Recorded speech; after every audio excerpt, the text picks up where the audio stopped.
राह पर हम जो चलने लगे, बुद्ध की राह पर हम जो चलने लगे, बुद्ध की राह पर हम जो चलने लगे, बुद्ध की राह पर हम जो चलने लगे, बुद्ध की राह पर हम जो चलने लगे। दिल मनुवादियों के भी जलने लगे, दिल मनुवादियों के भी जलने लगे। बुद्ध की राह पर हम जो चलने लगे, बुद्ध की राह पर हम जो चलने लगे।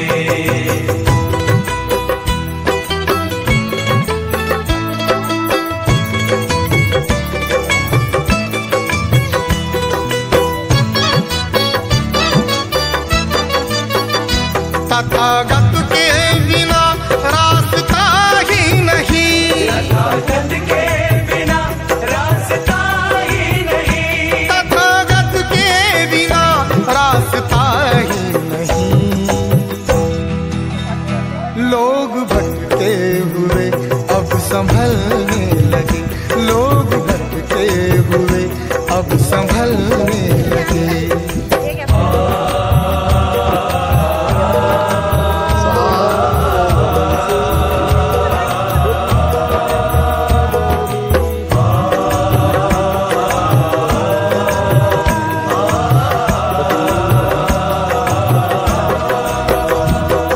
Nam mô Bổn Sư Thích Ca Mâu Ni Phật.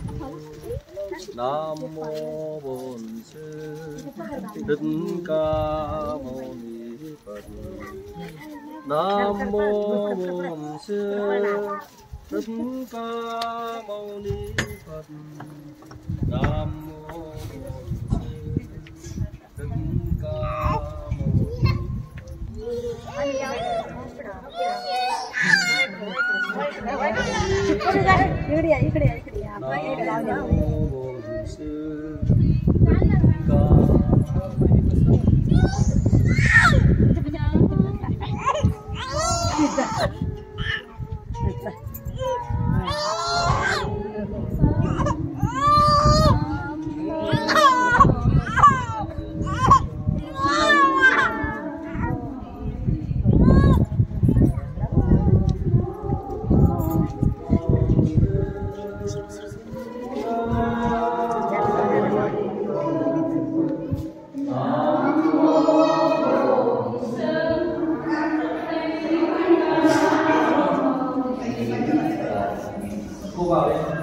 Basta sa mani kanina sa pulya.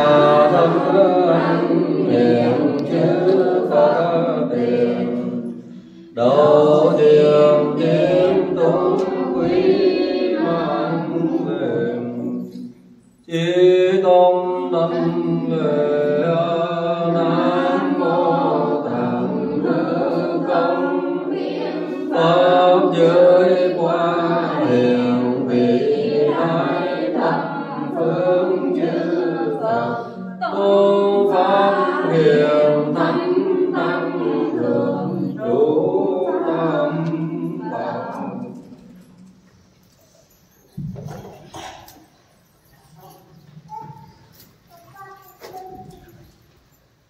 Chí tôn đảnh lễ Nam mô Ta Bà Vô Điều Ngữ Bổn Sư Thích Ca Mâu Ni Phật. Đưa nơi hạ sanh Di Đà Tôn Phật, Đại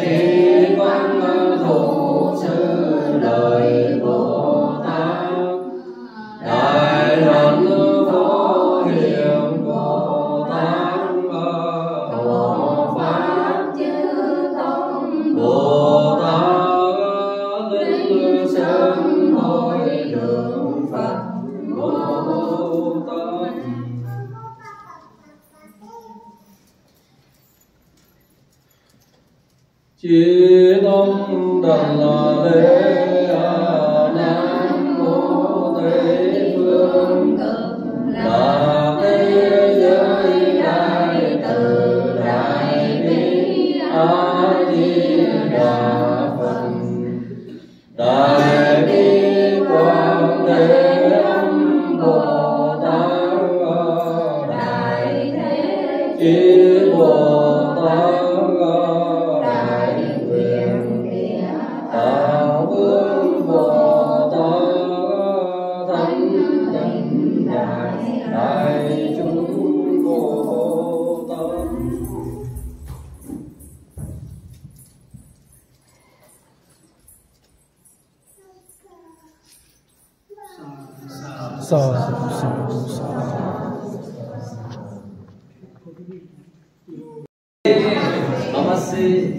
Namaste Upasika. Yes. Okay. बाहेर थोडं बसायचं एकदम शांत पद्धतीनं गणपती आपल्याला बाहेर गेल्यावर थोडं आशीर्वाद करते हे आपल्या Đây là một ngôi chùa đang xây dựng ở đây. Để góp lại cho một người, sau đó thì thầy sẽ đưa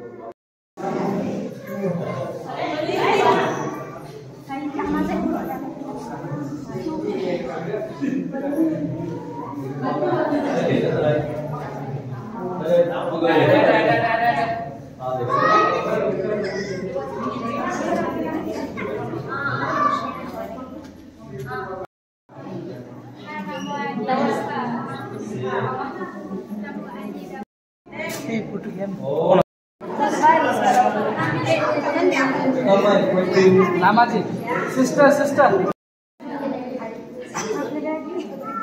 Namaste, Namo Buddhaya, Namo Buddhaya.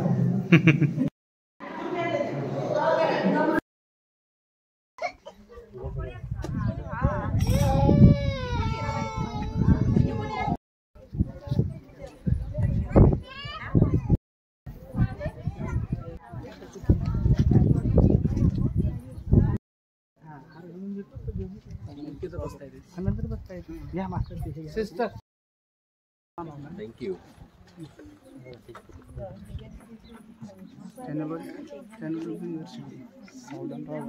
Sister बोलो सिस्टर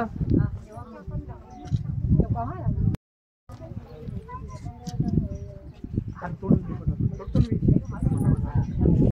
चाकू Biku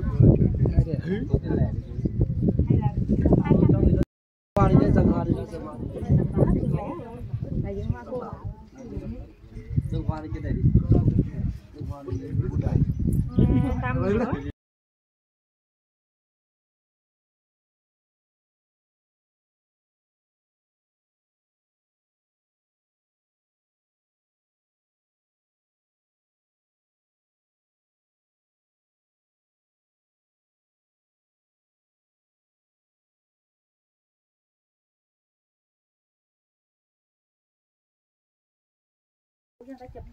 Rồi đưa cho Nghĩa kìa. You photo send master. Okay. Đưa cái tấm thế là. Okay, me chap.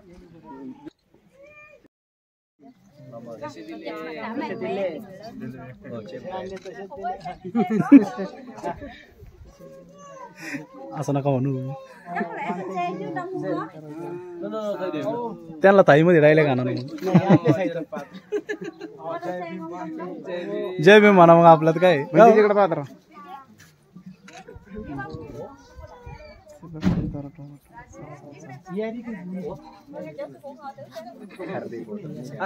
cái thầy để cái photo phần lấy đái thầy. Thầy ngồi vào kia kìa. Nó sẽ lấy. बनतीशील भाषेत तुम्ही बाकीचे घेऊ द्या पावस पुढे युट्यूब वाल्याला पण घेऊ द्या तुम्ही एक साईडला घ्या युट्यूब वाला बाजूला तर चॅनल तुम्ही आम्हाला डायरेक्ट झापून टाकलं तर काय म्हणावं आता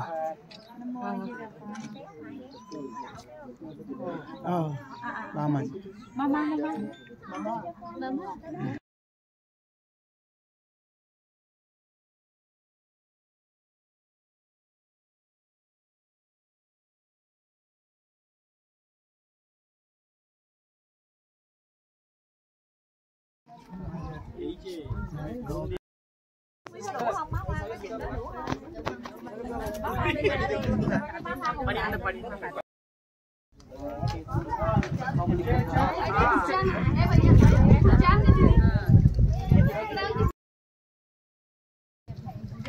बसा खाली बसा.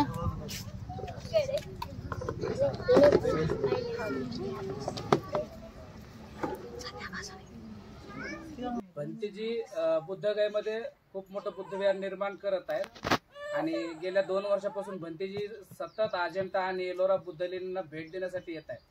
भंतींचं खूप मोठं स्वप्न आहे की या पवित्र स्थळाला देश विदेशातील लोक भेट देण्यासाठी येतात, त्यांची गैरसोय होते. म्हणून भंतेजी अजिंठा किंवा एलोरा या ठिकाणी 1 ते 1.5 एकर जागा सुद्धा घेणार आहे आणि तिथं ते खूप मोठं बुद्धविहार बांधणार आहे. भंती यांचा खूप मोठा संकल्प आहे आणि हा त्यांचा ग्रुप आहे.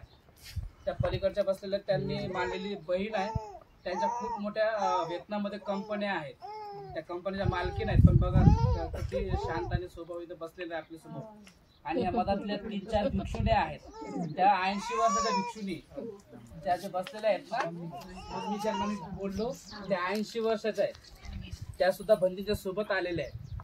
आणि काल हे लामाजी तिबेटचे आहेत, परंतु हे बँगलोरमध्ये राहतात. बँगलोरमध्ये यांचं खूप मोठं बुद्धविहार आहे आणि हे सगळे बुद्धगयेवरून आज इथं आलेले आहेत. हे उद्या अजंता आणि एलोरा भेट देण्यासाठी जात होते.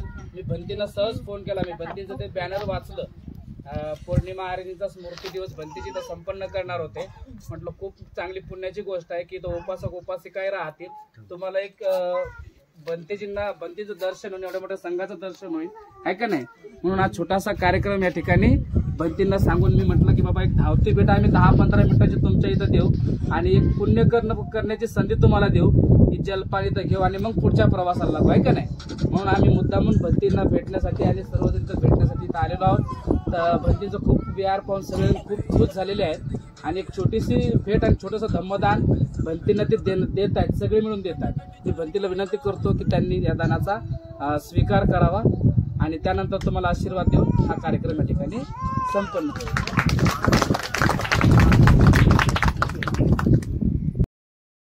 Và tất cả các bạn đã chờ đợi chúng tôi và đón chúng tôi bằng một cách rất असा चांगला वापरही होऊ शकते. हा विहारासाठी भंतीचे थोडंसं दान देतात, सगळ्यांना साधू करतात.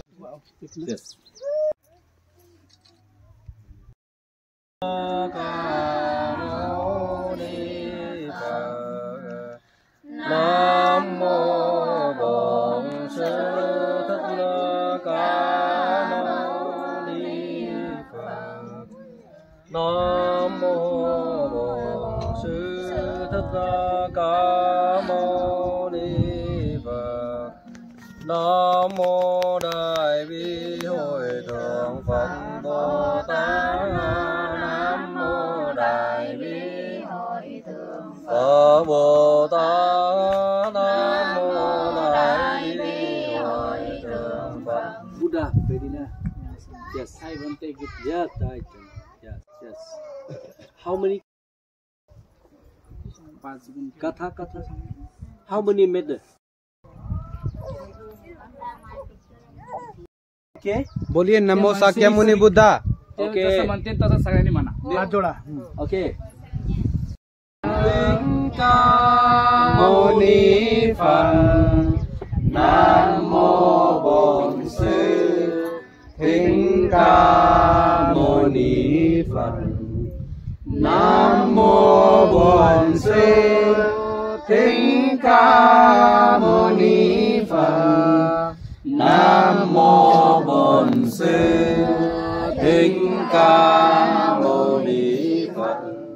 Nam mô Bổn Sư Thích Ca Mâu Ni Phật. Nam mô Bổn Sư Thích Ca. एवढं मग कम बसलं.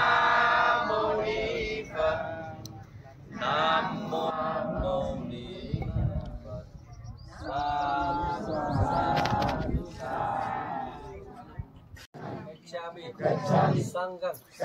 Sananang. Gacchami. Sadhu. Oh, very good.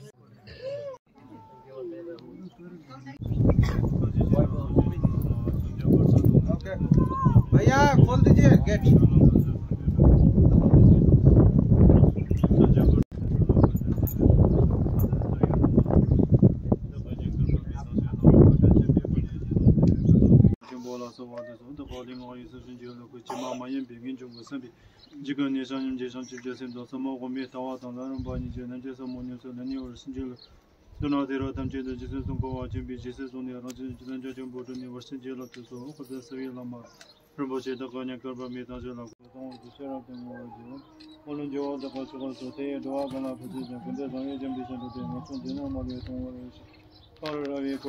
Sabbarogo vinasatu mate bhavantvantarayu sukhe dikayuko bhava abhivadana sile sane changodapachayino chattaro dhamma vadande आयुवन्नो सुखं बलवन्ति। साधु साधु साधु। बुद्धं नमामि, धम्मं नमामि, संघं नमामि। साधु साधु साधु। Đệ tử chúng con xin quy y pháp. Đệ tử chúng con xin quy y tăng. Quy y Phật, quy y pháp, quy y tăng. Quy y Phật không đọa địa ngục. Quy y pháp không đọa ngã quỷ. Quy y tăng không đọa súc sinh. Sakyamuni Buddha. Sakyamuni Buddha. Muôn năm.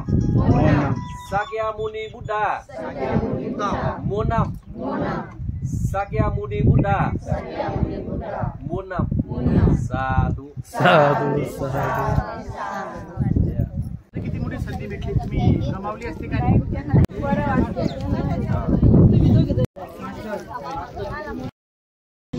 साधु साधु।